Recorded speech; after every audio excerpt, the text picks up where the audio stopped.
Mula naman sa NHCP at NCAA, magtutungo dyan po sa Cebu para makita ang pinsala ng lindol sa mga historical at heritage sites. Ang kasama natin sa balitang yan si Rajuman Grace Mariano. RMN Live Report!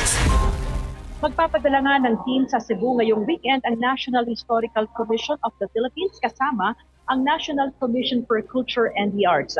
Ayon kay NHCP Chairperson Regalado Jose Jr., ito ay para tingnan ang naging pinsala ng malakas na lindol sa mga historical at heritage sites tulad ng mga lumang simbahan. Binanggit ni Jose na nagsagawa na rin sila ng online meeting sa mga apektadong lokal na pamahalaan at kanila na ding inaalam ang nakalaang alokasyon para sa kinakailangang repair o kaya ay restoration ng mga napinsalang historical at heritage sites.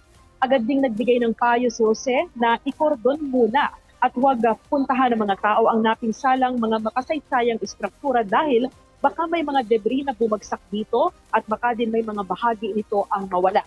Dagdag pa ni Jose, nagpakuha na rin sila ng mga larawan para maging gabay sa pagsasaayos sa nabanggit na mga istruktura.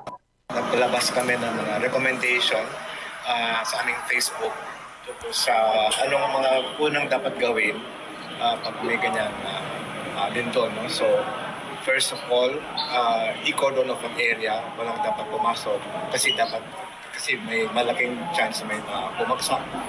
Then, pag medyo safe na, kukunin ng mga tao, may nagbabantay, ng mga ibang gamit na mga carvings, isa-secure na nila. Kasi, siyempre, pwede pulutin ng mga tao yun. At huwag mo na nilang ihayag sa media kasi makikita na ibang tao na meron palang ano.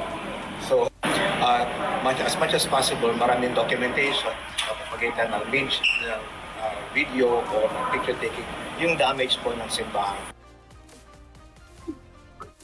Si Jose ay nagtungo dito sa Kamara para sa pagsalang sa deliberasyon ng 2026 budget ng NHCP. Kasama mo sa DCXL RMN Manila, Rajuman Grace Mariano, Tatak RMN.